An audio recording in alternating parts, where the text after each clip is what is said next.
Good morning, everyone. We will wait just another 30 seconds to allow the last few people to join, and then we will begin our webinar this morning.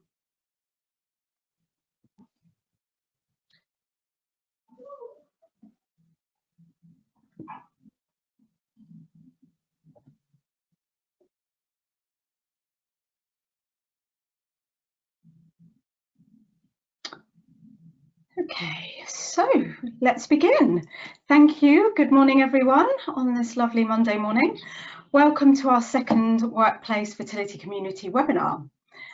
This one is about reproductive health in the workplace, specifically why it matters and where you can start from. So let me introduce myself. My name is Hema Wara. I am the Product Director and Fertility Advocate at Fertifa. Bruce, would you like to introduce yourself? Thank you, Hema. My name is Bruce Eaton. I'm an independent consultant in the health insurance and employee benefits market with interest in a number of organisations and have been on a fertility journey of my own. Anya, could you introduce yourself, please? Absolutely. My name is Anya Sizer. I'm the Regional Organiser for the Fertility Network UK, based in London, and been working in the industry in the sector for about 14 years now, mother of 2 IVF children and 1 adopted child. And Helen, would you introduce yourself? Yes, hello, good morning everyone. I'm Helen Beedham. I'm an independent writer, speaker and advisor on professional workplaces and careers. I've had experience myself of infertility and currently one of the Workplace Fertility Community steering committee members along your meeting today, and I have a daughter. Just to add to that, just looking at some of the questions and comments coming through, and I'll be running some of the polls a little bit later on. Thank you, everyone. 2 more people to introduce. So the other 2 members of our Workplace Fertility Community steering committee are Hortense and Helen Burgess. They are in the background and they will be on hand to answer any questions at the end of this webinar as well. So let's move on to this slide here. So we have a question for you to begin with. What are you most keen to hear or learn about during today's webinar? So if you could please use the Q&A section, so you will see a questions section on the right-hand side of your screen. You won't be able to see everyone else's responses when you enter yours in here, but what we'll do in a short time is Helen will kindly be sharing the comments and some of the key themes that emerge in just a moment.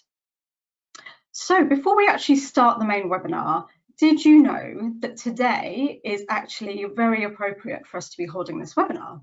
2 key things that are happening today. It's officially World Fertility Day, and today also marks the beginning of National Fertility Awareness Week in the UK. So when we had our first webinar in September, some of our steering committee members were very kind to share their personal experiences of reproductive health and the challenges that they faced. So very much like cancer and mental health was a few years ago, they used to be very much taboo topics in the workplace, and reproductive health is very much that now. So we talked about during that webinar how an employer may pick up on some of the signs that any of their employees or colleagues may be affected, as well as how the actual managers and employers can begin to encourage employees to talk about the subject and ask for support if required. So the webinar today, we will talk about how you can begin to have the conversations with key stakeholders and decision makers in the workplace to get reproductive health care on the agenda within any workplace. We aim to arm you with data that you can use as the basis of your case for highlighting the importance of reproductive health care in your organisation, in the hope that they will consider implementing support and benefits to aid the workforce. We'll also discuss in a little bit more detail the impact of reproductive health challenges on the emotional, physical and financial well-being of employees. And these are often key elements in any corporate wellness programme. And finally, we'll talk a little bit more about the benefits of offering workplace reproductive health support in terms of talent attraction, engagement, productivity, retention, motivation, as well as some of the key corporate agenda items that benefits could acknowledge. So before we move ahead to the actual content, Helen, would you mind sharing some of the responses received via the question and answers for this particular question, if you could? Yeah, sure. So one question that attendees have is about how do we make this a priority for employers, given there's lots of other policies that employers are looking at right now, especially during COVID, and there's a risk that policies around fertility and reproductive health get pushed down the list. So how do we really get some attention on this? So a couple of questions coming in more from the individual's perspective. For example, how can an individual communicate fertility issues with their employer and get the support they need? And what are some of the lessons learned from people that have been through and experienced infertility, and what do they wish they'd known earlier that might be helpful to others? So a few questions from the individual's perspective. And also some people are keen to hear just what other organisations are doing well in this space. One participants commented particularly for government bodies or arm's length services, where there may be more questions and debate had about ring fencing money to support this kind of initiative. So that's a flavour of some of the comments and questions coming in at the moment. Thank you, Helen. So let's go into the actual main webinar topic. We'll try and cover off some of those questions as well, if we can, in this webinar. Otherwise, we'll definitely be covering them in future webinars. As you can see from the slide here now, there's quite a lot of impact with regard to COVID to make this more relevant. And what that's doing to employees is putting a lot of people's plans on hold. And that's in the first wave of COVID. There were a number of, well, all the clinics were shut down to start with, but it's a lot of impact on employees themselves. This was quickly recognised by the government as we came out of lockdown to rectify. What I'm going to do at this stage is pass on to Anya to cover off her part, and then maybe we can revisit Hema's points a bit later on. So if I could hand over to Anya at this point, that would be great. No problem. I just want to check that. Can you hear me okay? If not, I can try turning the camera off. No, very clear. Okay, fantastic. If I could have my slide up then, thank you. It's the wonders of working from home, isn't it? Is my slide ready to go up? Sorry, Anya, I think Hema's managing the slides, so I'm not sure if she's able to hear you at the moment. I'll see if I can do that. Perhaps you could. Oh, here we go. Oh, right, it's up. Yeah. So I think a lot has been covered already anyway in terms of the prevalence of the problem. Infertility does affect huge numbers of people. We often hear the 1 in 6 number talked about, and 1 in 6 heterosexual couples trying to have a family. But actually it does affect even more than that. As been alluded to earlier, we have an increasing number of single women and same-sex couples going through treatment, at the start of which possibly is seen more as a means to an end, but actually often along the way these people are often finding there are fertility problems as well. So we realise increasingly that the 1 in 6 couples doesn't actually cover the full number of people that we're talking about. And again, as was picked up earlier, within a workplace, it's not just the individual going through treatment, but actually it will be those affected by that. So maybe a partner or a friend or a family member. So many of us within a workplace environment will be affected by going through fertility issues. And there's so many common misunderstandings about this, about the simplicity of going through fertility treatments and fertility issues, and about how it affects us. And just as an overview, I wanted to say that this slide shows that fertility problems affect a person holistically. So it's not just going through a physical treatment cycle or just going through infertility of struggling to conceive, but actually it really affects the individual and the couple holistically on so many different levels. So in what ways does it affect us? Well, firstly, obviously there's the physical aspects, looking at things like juggling treatment and work. We found through speaking to patients that actually per IVF cycle, for example, most people will need between 6 and 8 flexible working days, including really 2 full working days off. And if you times that through the almost inevitable multiple IVF cycles that a person will need to go through, or through many people within a workplace going through treatment, you can see the logistics of the practicalities of the physical aspect of going through treatment will have an impact on the workplace.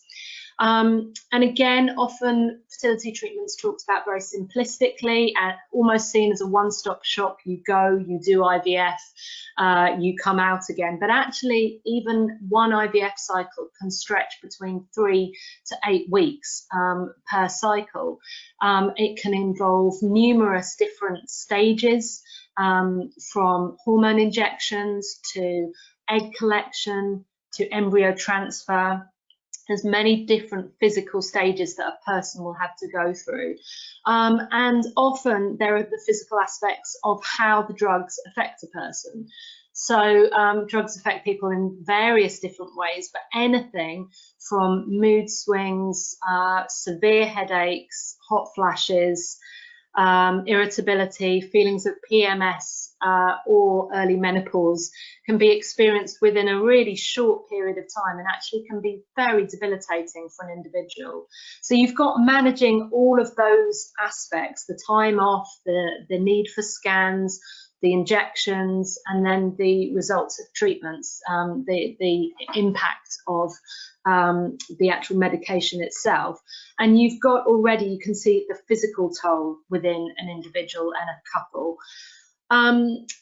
Then obviously there is often a financial toll for each individual. We found approximately 65%, but probably more these days, are having to go through the private route in terms of fertility treatments. You'll hear a lot today within the news because it's our special focus on the inequality of fertility treatments across the UK. And it's something that we've always really pushed for as an organisation, is that if you are eligible for treatment, you should be able to access it within the NHS. The reality is, however, around 65% of people do have to self-fund, and we're looking at numbers of, well, the cheapest that we know of is around £2,000 per cycle, but the average price per IVF cycle is £6,000 to £8,000. So it's a huge financial toll. Most people at the best of times don't have this kind of money available, and certainly with the current economic situation, this is something that people will struggle with and will add an emotional toll to going through fertility treatments. Again, most IVF cycles aren't sadly successful the first time, and so you are looking at numerous treatment cycles being needed, and the average spend we found is minimum £11,000 per couple that is being spent on treatment cycles. So huge amounts of money adding to the physical burden. And then finally, the area that's perhaps not dealt with enough and really needs to be spoken about is the mental impact and the emotional impact of going through fertility treatments. We found in a survey that we did with Middlesex University a few years ago that 90% of those with long-term fertility problems actually experienced depression, and 42% even felt at some points so desperate that they felt suicidal. And so this is a snapshot of the depth of the emotional distress that infertility can cause. We find that people can become increasingly isolated, their usual social circles and their family circles, not being quite able to always understand what someone's facing. The long-term nature of going through fertility problems and people just not being able to keep compassionate and keep supporting a couple can leave people feeling very, very isolated. And then on top of that, you've got the impact of all of this distress, all of the emotional burden within the workplace, and a very strong sense of people that we speak to talking about just about being able to muddle through work, and a real sense of presenteeism, of being able to turn up at best and just muddle through work, but certainly not able to work to their best ability.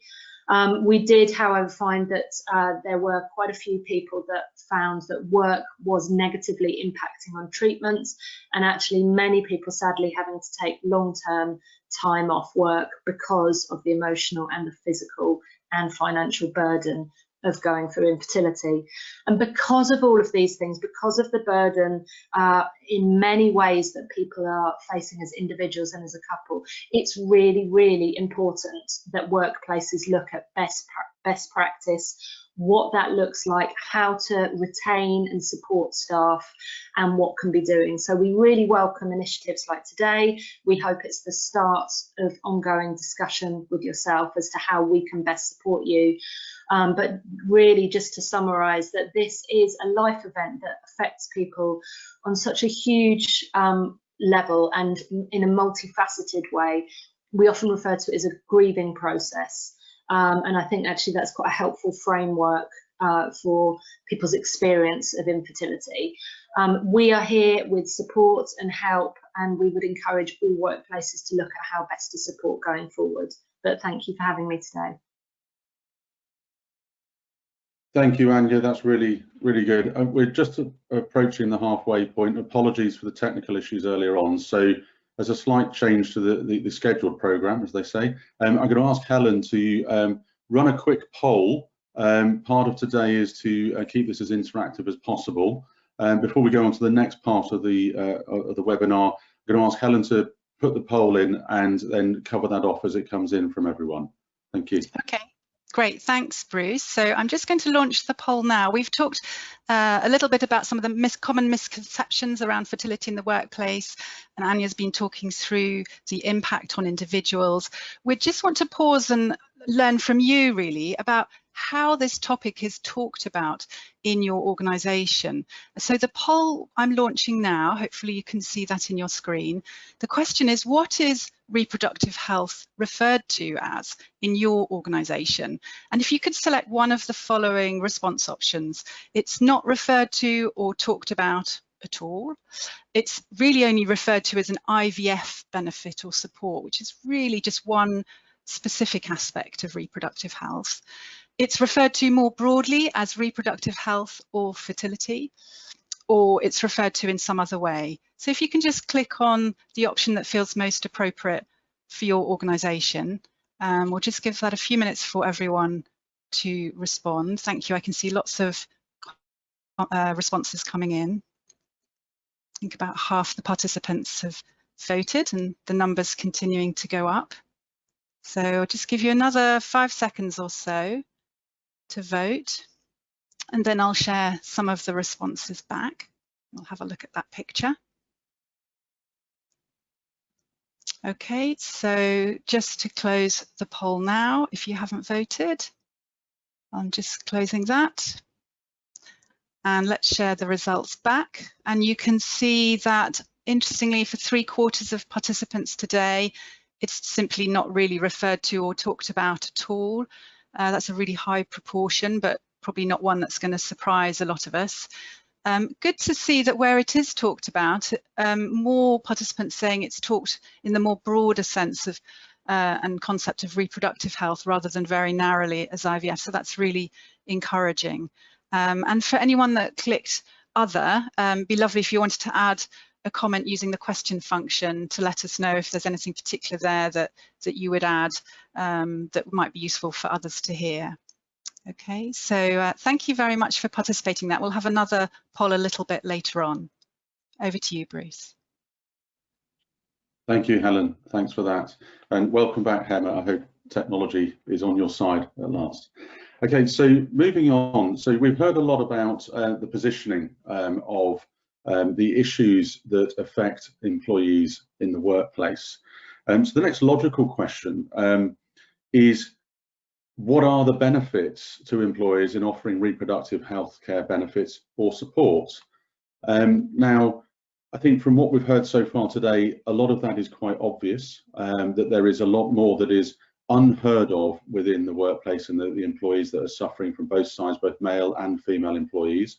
A topic that Hema covered off earlier is the impact on the large effect of employee base and how many people, so as high as 70 to 80%, have experience of an impact in this area. So when it comes to what can the employer do, as we've already seen, it's not talked about in the workplace. 75% of you have said this is not referred to or talked about. So we're still dealing with what can only be described as a taboo topic, but there is encouragement that 14% of you are actually seeing reference to reproductive health or fertility in the workplace. In fact, as high as 18% if you put the IVF benefit and support in there.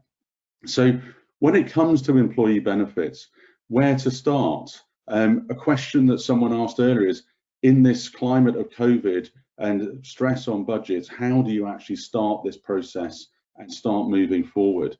Well, the simple answer is you need to start somewhere.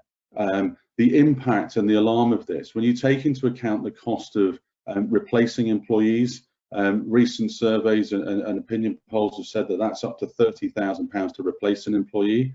The cost of loyalty in the workplace is very difficult to put a sum on. So one place to start is the proactive approach. It can be done very simply and can be built into a standard health and wellbeing program. As Anya mentioned, the pillars of any wellbeing program are reflected in the effects of reproductive health, so financial, physical and emotional and mental well-being. So a proactive approach, including things like annual health checks, can be an add-on to any health check already in an organisation, and can even be the first step to diagnosis of a medical condition. And excuse the acronym of PCOS or endometriosis, and even cancers. There can be links to reproductive health around cancer as well. So as a positive step, and from buy-in from those with the budget constraints and the purse strings, this is a logical place to start. But then reflect back to the productivity. As both Hema and Anya have mentioned, productivity is impacted by those affected in this way.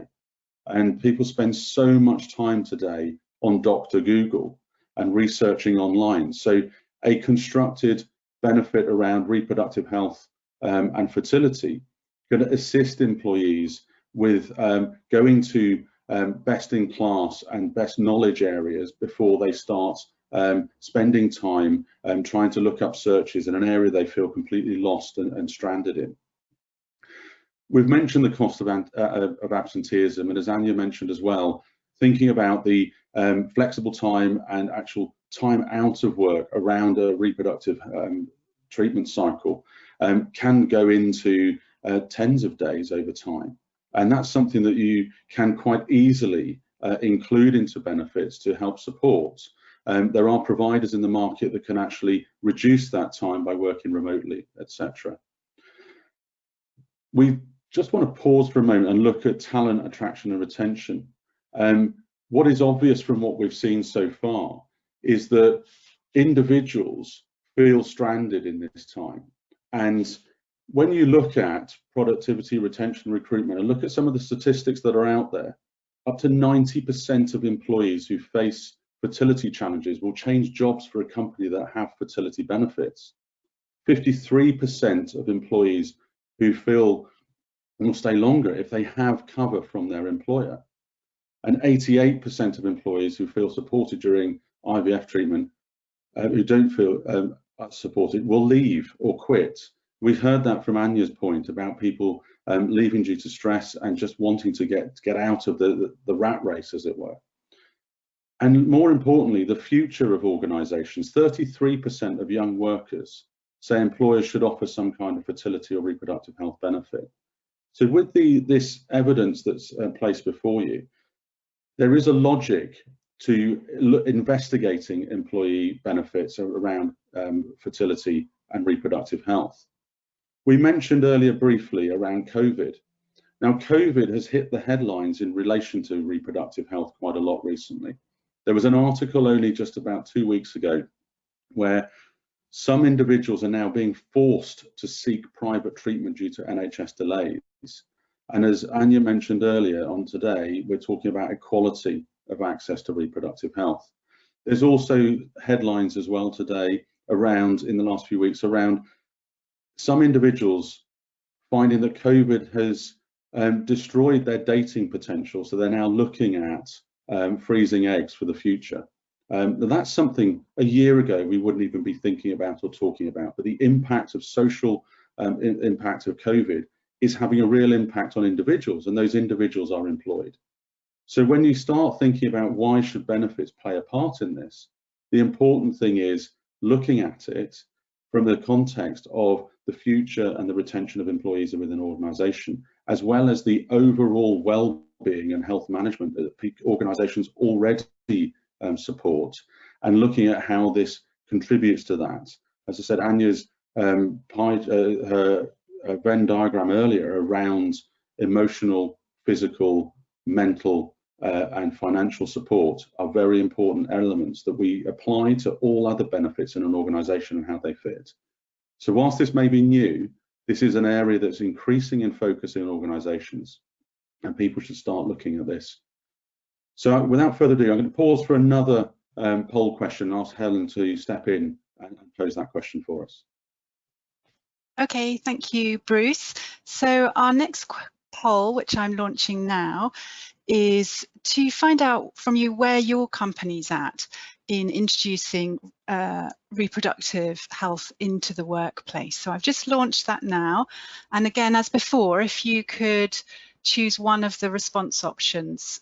So the options being you have no plans to introduce any kind of benefits or policy or support around reproductive health at the moment. Secondly, you may be considering that currently. Thirdly, you have some aspects of support, but it may be partial rather than comprehensive.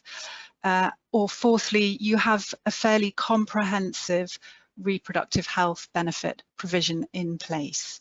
So if you could click on the response option that feels most relevant for your organisation currently, and in a few seconds we'll just share the results back.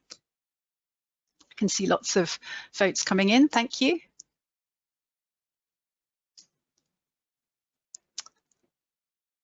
About 2/3 of people have replied, so if you're still wanting to respond, please reply now.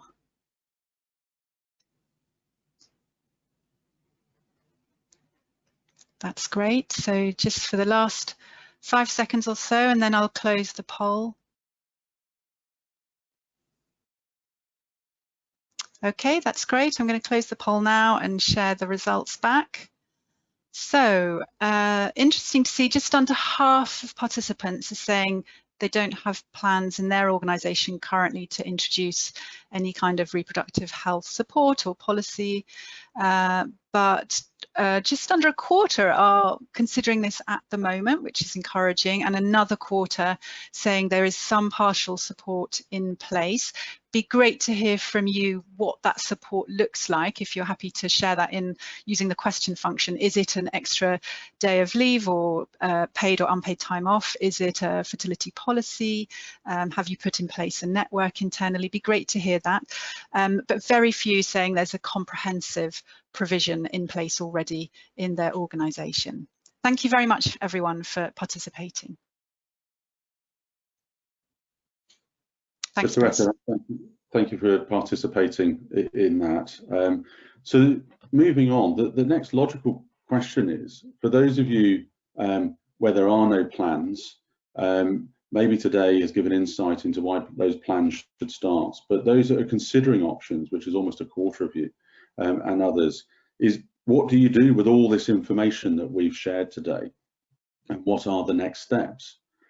Obviously, starting and thinking about it is the most logical first step. But the next piece is, how do you take it from recognition through to actual policy within the organisation, and thereon a business case? And these are areas that we'll cover over future webinars. But as a starter, the first place is to be empowered with the statistics you've got, the ones that we share today, to start surfacing the issue within your organisation. Even if you've started the journey, hopefully today we've given you some more support and more insight into the importance of this area across the well-being of your organisation. The other logical step as well is to reflect. Look at what policies you already have, what data you hold as an organisation that are linked to infertility and reproductive health, but also to see if there's anything already in existence. An individual, and it doesn't have to be someone in the HR department or the diversity and inclusion, it could be an area that is new to the organisation and it's someone new coming in, or an employee is campaigning or asking for support. And we don't expect people to have an off-the-shelf solution today, but to start looking at it for the future. Start sounding people out. This is a delicate area. Not everyone wants to talk about this, as we know. 75% of people, from the polls earlier, no one's really got oversight of it at the moment. So we're looking at what conversations you can start to test the water. And it depends on the size of your organisation. Some are more advanced in this area. Some of them will already have forums within the organisation, LGBT forums, fertility forums, or women's health forums, etc. Start sounding those individuals out, start looking at the HR department and seeing what the benefit teams have on the agenda. A lot of this information is already being gathered in organisations, but not being put to use just yet. Senior leaders, it's important to have support from senior leaders within the organisation. In our previous webinar, I mentioned my own fertility journey and my role as a managing director of an organisation and my full support for everyone within an organisation. I know I was a rare individual and am still. So I just want to see that that's an area that you need to start looking at, but you need to start sounding out in a way that people can be approachable around that, and also so they don't feel defensive and blocked into a corner. It's about starting the discussion and getting support elsewhere. Be careful how you go about this. Not everyone is ready, but with the stats and the evidence that we've given today, hopefully that will start changing some people's minds. It's a sensitive topic. Don't expect everyone to be on your side, but with time, you can get there. The other piece as well is to talk about the challenges. From our research, we found a lot of people who started this journey with an organisation have started with their own challenges, and they've started to talk to people about it that way. And it's amazing the support that can be gained very quickly once it starts becoming a topic of discussion. Also allow people to step out of the discussion if they want to.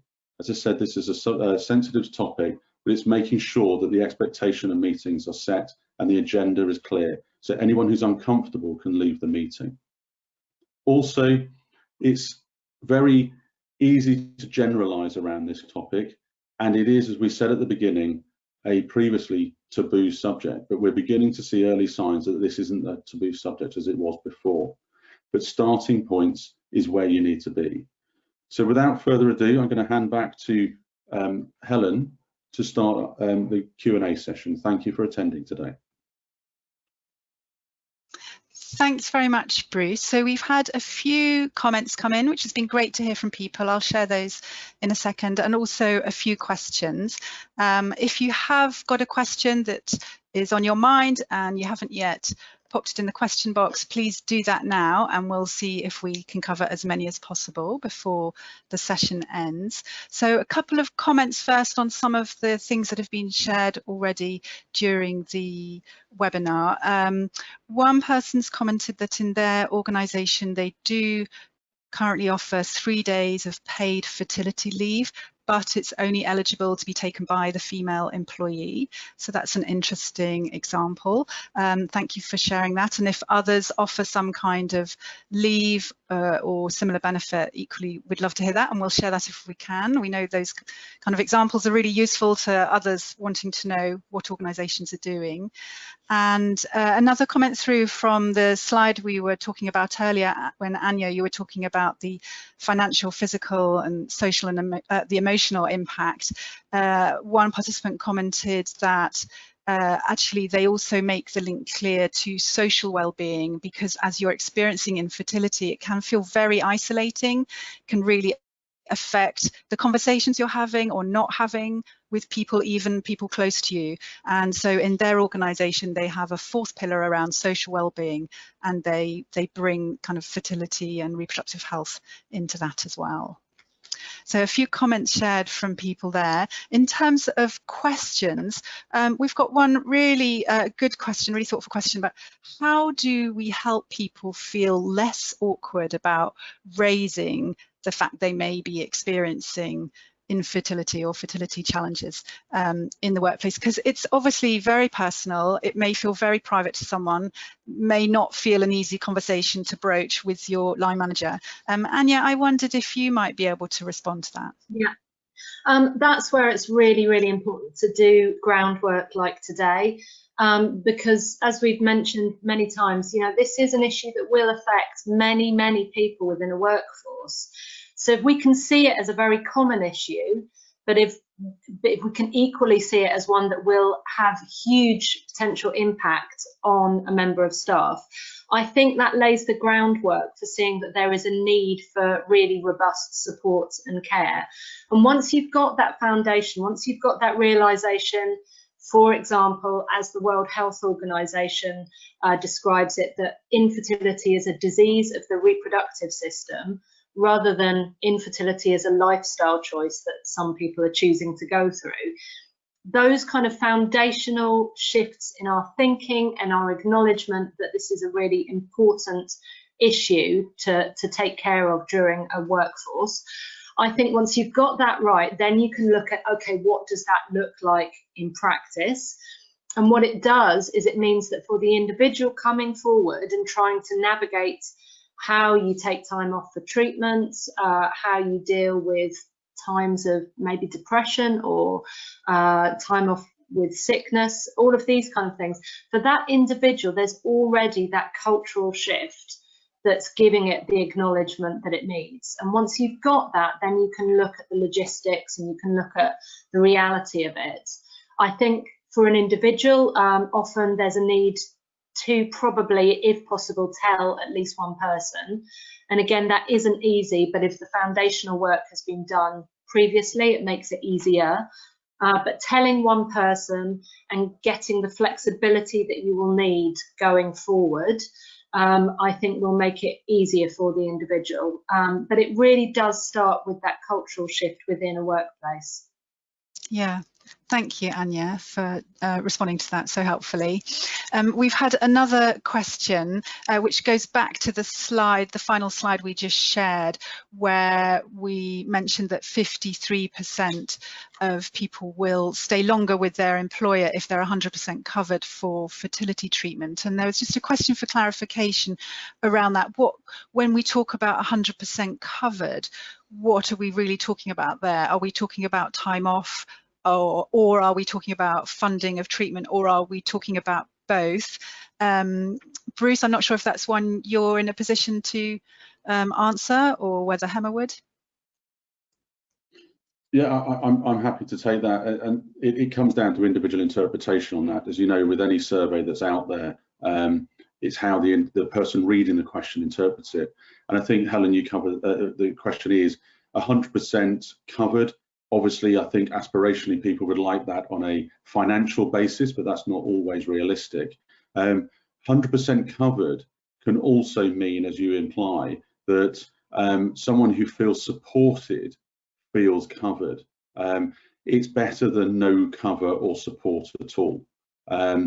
Referring back to my own journey about 10, 11 years ago now, the courage it took to actually talk to my line manager I felt supported 100% once I'd had that discussion, and I was able to move forward in a way that I could do my job probably the same, if not better, than I was before.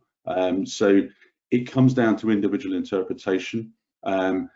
Clearly, finance is high on the agenda for a lot of people at the moment. There's risk of furlough and redundancies, as Anya mentioned, but it is about feeling covered and assisted, is how most people have interpreted that question. Okay, great, thank you. And I think what you were just touching on there, Bruce, about, you know, the courage it needs to speak up. It is a very personal thing. I found it personally very difficult to speak up until I knew of a couple of other people that were going through it, and then that really helped enormously to feel I had somebody, a couple of people I could informally chat to when I was having a difficult day. But we've had another comment through from a participant saying it's really great to see this topic being discussed, and when they tried to raise it in their organisation, the feedback that they heard was that, well, it affects too few people in the organisation to merit a response. So that it's frustrating, isn't it? There's a real chicken and egg situation. It's very difficult for us to feel confident in raising it, but equally, the more of us that feel able to be transparent, or at least, you know, let the line manager know that this is something that's happening to us, then the organisation and the leaders and decision makers get a better sense, a more accurate sense of actually how many different people this does affect. Would you add anything to that, Anya? Yeah, I think that's absolutely the case, and that's why all organisations need to do events like today, just to see that this is incredibly common. But just because it's common doesn't mean that the impact doesn't have the, you know, the potential to be life-changing for an individual. But it does have to be seen as common as it is. It's 1 in 6 of your workforce at a minimum will be facing this issue. And so thinking ahead and thinking proactively, okay, if it's that common, what can we do to minimise the impact for an individual, but also for us as a whole workforce, as a whole organisation, rather than almost having to deal with it ad hoc and being caught off guard with all of this. If we can start to see that this is very common and therefore we need best practice in place, you then will help with when the individual has to summon up the courage to go and speak to a line manager, because actually that line manager hopefully will be more aware of how common this is and of the need for support. So it is a bit chicken and egg, but I'm hoping that events like today and Fertility Awareness Week, we can start to realise that this is very, very important. Yeah, thank you. And sorry, Bruce, did you want to add? Sorry, Helen. I think also to add that education is a massive part here. Is for many, the fertility journey starts when you least expect it. A lot of people go through life thinking, I'm just going to have a baby when I feel like it. It doesn't work that way, as the stats say. So awareness from the outset, providing help and support to people before it even gets on their radar, on their agenda, is such an important starting point. So education through any kind of programs, there are ways you can do this. There's plenty of help out there. And when you're looking at benefit providers, what do they actually provide? What's included, etc. So I think it's important that starting that, as I mentioned before, testing for individuals doesn't have to cost a fortune to an organisation. We provide health and wellbeing support and testing for other things and screenings and health checks. This is just one bit that's fallen off the radar for many years. It can be put on there quite easily. So it's the start of the journey, and someone who maybe looks into that education at one point could at some point later on turn around and go, I didn't know what it meant then, but it means something to me now. And one of the things that we've talked about a lot today is about the support for all walks of employees. It's not just, as Hema mentioned at the beginning, the immediate reaction is it's a women's problem. It is men as well, and in same-sex couples, there's a huge amount of support required to realise the potential of being a family. So it comes in all shapes and sizes, is the point I'm trying to make. And it's a way, it's not don't wait to start, it's start as soon as you can. Yeah, great, thank you, Bruce. And just following on from that, we've had a question come in, which is, what examples can we share about really great policies or benefits in relation to reproductive health?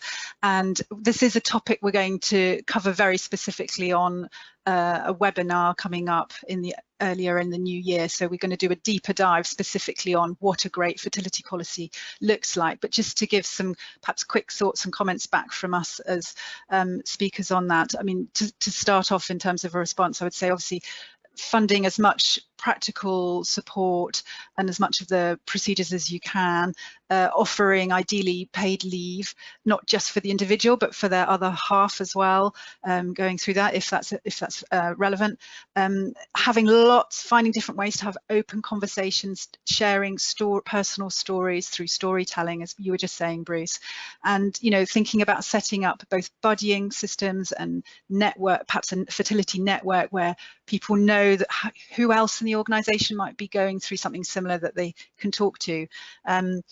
Bruce and Anya, or Bruce first, is there anything else you would add to that at this stage? I don't think so. I think you've summarised that exceptionally well there, Helen, and I think we've covered a lot of it today. I think it's just start where you mean to go on. Like any decision or any standpoint, it's being able to take that first step. And if you can do that confidently with what we've provided today, that's great. If not, you can always contact us for more support offline. So I think that's, from my point, that would be where to go. Don't deliberate, jump would be the thing I'd say. I think I'd want to say as well that one of the key things that an organisation can do is provide a framework that encompasses flexibility. One of the things that I've learned over my years within this sector is that there's no standard IVF, there's no one size fits all, there's no normal IVF cycle. There's nearly always curveballs along the way, there's nearly always a delay or something that has to be adjusted, a treatment appointment that you thought was going to be first thing in the morning that suddenly is delayed due to the clinic. There's always curves along the way. And I think an understanding of that within an organisation can be so helpful, because one of the awful things is when you're going through treatment and you've got to be at your desk for 10:30 and the clinic is overrunning and this is out of your hands, the stress levels can then absolutely go through the roof. So better to have, where possible, an organisation that's just aware of the need for flexibility can really take one of the big strains and one of the big flashpoints off. And what we've found is where that flexibility is provided, actually you get a more efficient workforce anyway. You get people that are so relieved that they're being listened to and understood that they do end up giving that bit extra anyway. People aren't looking for ways to get out of their work. They're wanting to carry on with work as much as they're possibly able to, but you have to be flexible when going through treatments. And so a good structure of flexibility is really, really helpful for people going through this. Great. Thank you, Anya. And our other steering committee colleague, Hortense Thorpe, who looks after and chairs the Fertility Network at Centrica, who's on our call. I think, Hortense, you may be joining with a few words of advice. Thanks. Yes, I thought all the points that were made in the last few questions were just really great questions and great points, and I wanted to illustrate them as well with my own experience and a bit of a segue into the next webinar, which will be about setting up your network and giving you pointers on how you can go about that. But I think by setting up a network, looking for all those fertility fighters in your organization to try and speak up a bit and share their experience will really unlock a massive wave of support for your activity. And so if you go at it, this activity on with all the care and the kindness that you have in you, anyone will sort of forgive you for touching the subject and making it an awkward conversation, potentially. Back to the first question, one of the first questions you asked that we got asked, Helen. I think it can be an awkward conversation, but as long as you do it from the heart and that the intent is very clear.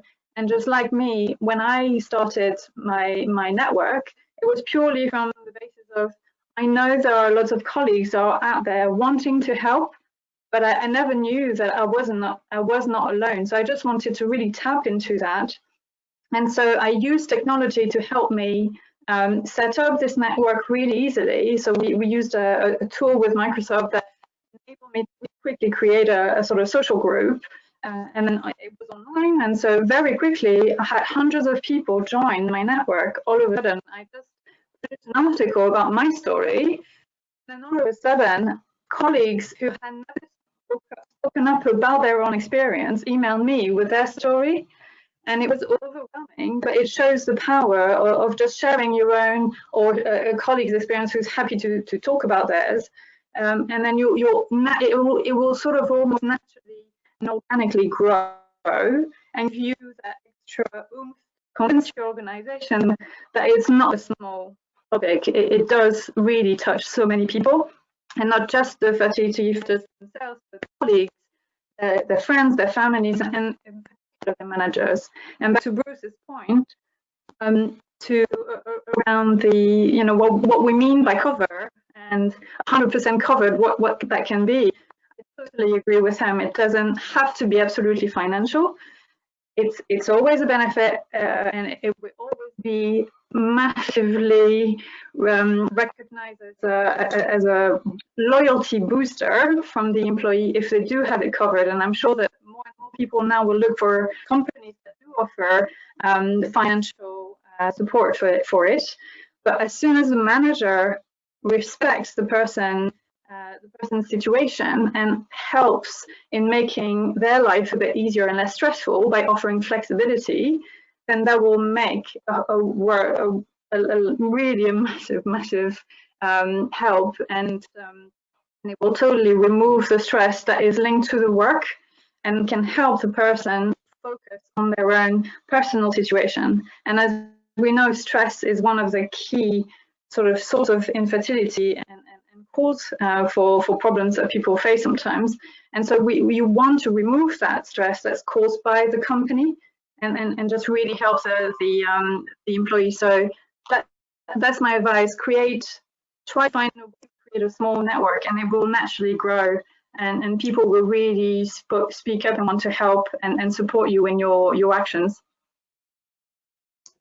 That's great. Thank you, kind of gives the topics that we're going to cover in the next webinar. Yes, nicely queued up. I think you've whetted everyone's appetite to hear more details about that and how you grew that network, have grown that network so well at Centrica. So that's all our Q&A so far. Thank you so much for everyone that's been sharing your own experiences and comments and questions. And I'm going to hand over now to Hema just to say a few closing words and to let you know about the materials and recording from this webinar. Thank you, Helen, and apologies for the issues technically earlier on. I haven't got my video on whilst I'm speaking this time, just in case it interferes with what I need to say. But thank you to all the attendees and the panellists for your input today. I wanted to say that actually to mark National Fertility Awareness Week, Fertifa have actually recorded a video to help bring attention to the varied challenges people face within their reproductive health. You can view it on Fertifa's website, and a link will be sent to all attendees along with the recording of this webinar and the slides and the references for the slide deck as well, which so you can see where all the statistics came from. So as Hortense mentioned, the next Workplace Fertility Community webinar will be about introducing a fertility network within the workplace, and that will be on the 18th of January, so early next year. So this is our final webinar for this year, and all future webinars can be found on the Fertifa website, and again we'll share that link with you. If anyone does want to share the Workplace Fertility Community people want to join it, you can do so on the Fertifa website, www.fertifa.com. If you go to the tab for employers, you'll see a drop down for Workplace Fertility Community, and you can register that way. Thank you again, everyone, for your time and also your patience with the technical issues. Really appreciate your support with all of this, and have a great rest of your day. Thank you.